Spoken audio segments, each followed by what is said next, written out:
Hello everyone! Today on Binky's Gaming Thoughts, I will continue the suit of swords. I will go on with the 4, the 5, the 6, and the 7 of swords. So the image for the 4 of swords is the hard difficulty mode. And for the Rider-Waite and miniature decks, it is also called the 4 of swords. And for the Greenwich Tarot, it is called the 4 of Athames. In terms of significance, I'm not sure why this particular card is the tarot card, as in I'm not sure if it became the tarot card because of the 4 red blades protruding from the warrior, or if it was designed to be that way, specifically to be the 4 of swords with the tarot card in mind. Either way, it fits. So the card itself represents study and analysis, vacation, appraisal, tensions that ease, being patient but vigilant, recuperation, patience, etiquette, rest after a period of stress, temporary resolutions, a break from the routine, relaxing, positive verdicts, discretion, etc. When reversed, it represents paranoia, impracticality, exclusion, illness that requires rest, crudity, agitation and sleeplessness, blocked expression, taking precautions, irrational thinking, etc. So let's have a look at the symbolism of the card. With empty eyes, an armored knight sits as though the cobwebs around him bind him up and render him immobile. He is trapped and got caught in a dangerous web that has slowly sapped his life away. A sword pierces his chest, protruding through his back and multiplying into 4 red ends as his blood spatters. It is a macabre scene of life leaving a helpless body and where death was inevitable. What do I think this means for the future of Dragon Age? Well, to make a pun, if we don't play our cards right, depending on the choices we make and have made in the past games, we may find ourselves in a bind. And some outcomes may result in death. No, wait. Some outcomes will result in death. Critical mission failure. I knew I should have fed that prison guard back in Origins, like before the joining.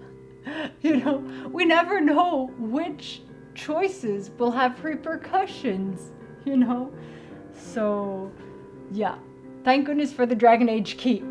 We can go and change a few things if need be. 5 of Swords. The image is of the Rogue Archer class. For the Rider-Waite and miniature decks, it is called the 5 of Swords as well. And for the Greenwich Tarot, the 5 of Athames.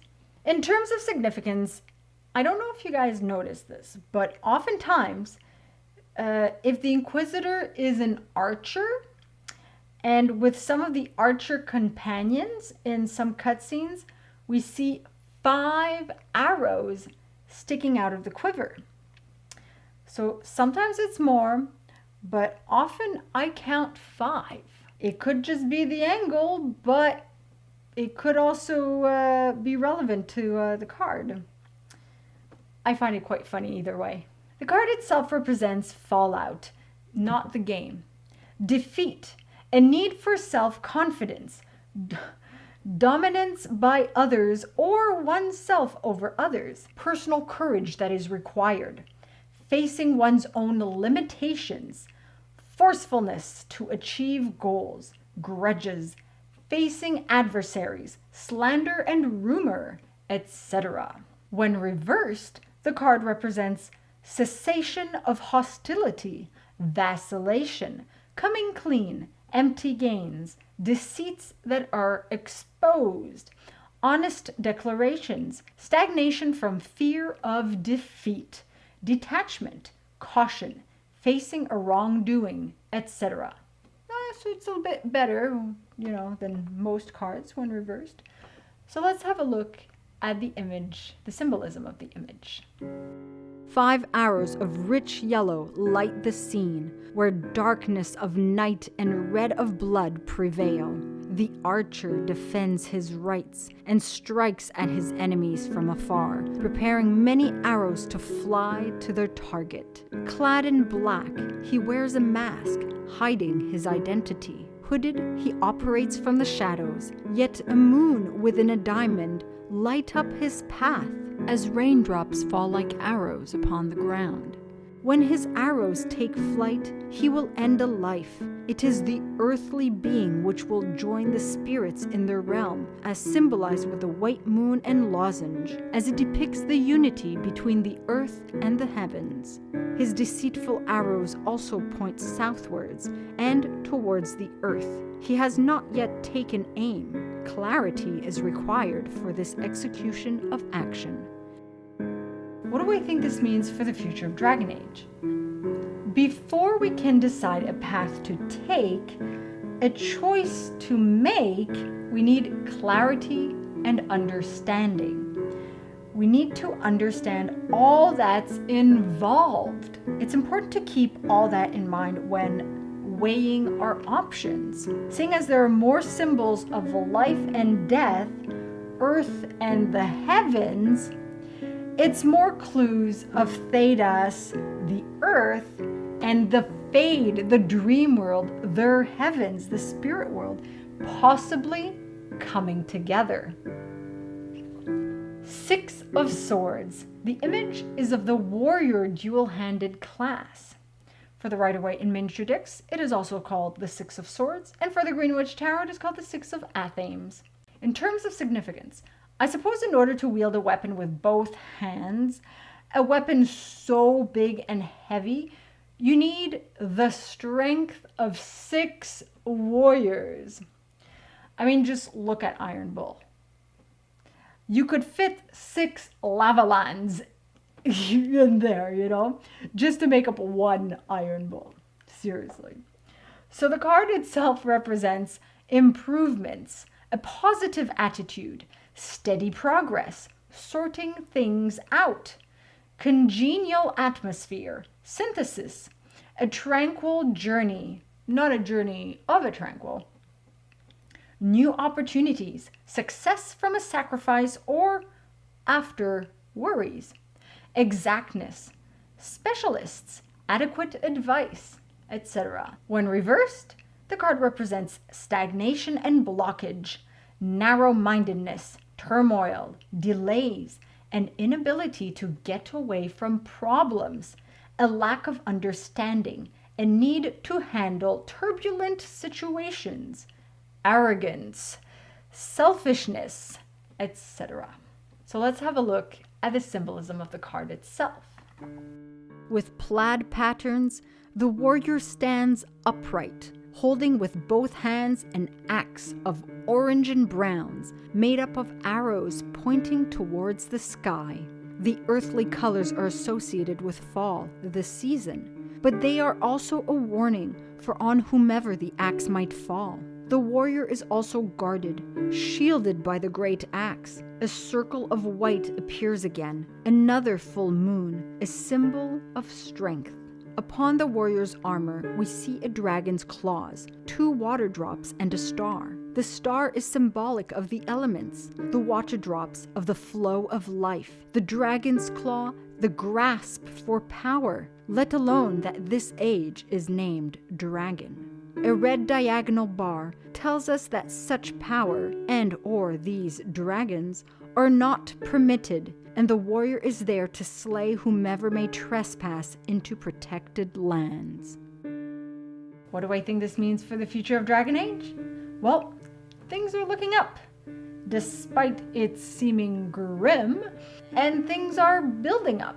Will Dragon Age 4 be the franchise's apotheosis? I don't think so, but it will certainly have a lot more dragons. 7 of Swords. The image is of the Nightmare difficulty. For the Rider-Waite in miniature decks, it is the 7 of Swords, and for the Greenwich Tarot, the 7 of Athames. In terms of significance, now, I don't play on nightmare mode, but I know from other hard mode types that I've played in other games, not only are the enemies tougher, but they are more numerous. 7 times 70 men? The Chant of Light might have determined the number associated to this card.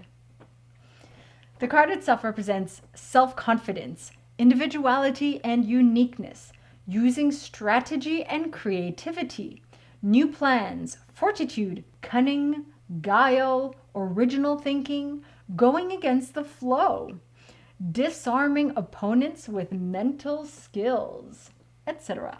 When reversed, it represents mental transformation, betrayal, quarrels, half-hearted commitments, being fearful, timid, plans that are frustrated, neurosis, etc. So let's have a look at the symbolism of the card itself. A headless knight sits holding his head as he leans on an armrest. The disembodied man represents anguish so distressing it can drive one to lose their mind. He is separated from his terrible reality while he is at the front, at the head of the battle. He is exhausted, overwhelmed, and in need of much rest. He needs to think things through. 7 swords pierce his armored body, yet 7 swords together symbolize protection. The one who loses his mind and completely disconnects from reality often needs protection from himself. What do I think this means for the future of Dragon Age? The revelations we may discover will be so intense, so overwhelming, we'll lose our minds, like literally, and need to think things through some more to formulate new theories. Also, 7 is significant to a member of the Inquisition, a member of Dragon Age, remember?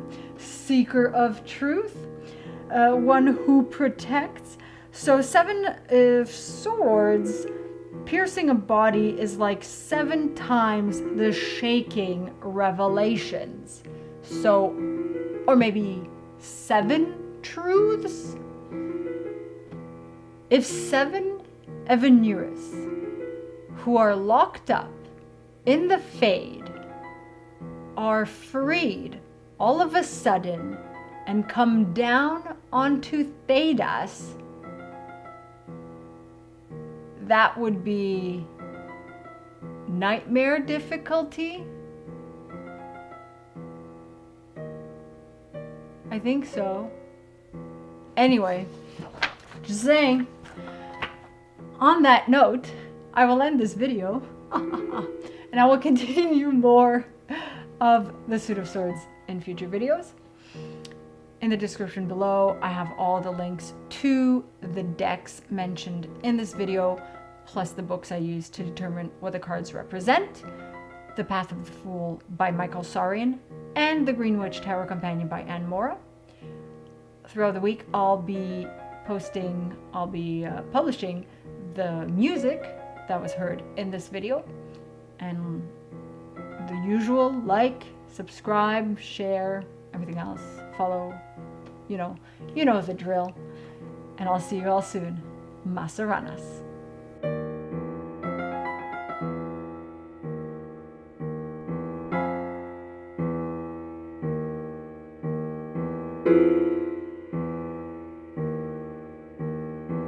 Be sure to check out some of my other stuff, and remember to buy video games at a discounted price and support me at no additional cost to you. Just follow my G2A affiliate link. You can also join in on the fun on Patreon for some exclusive content. Thanks for tuning in.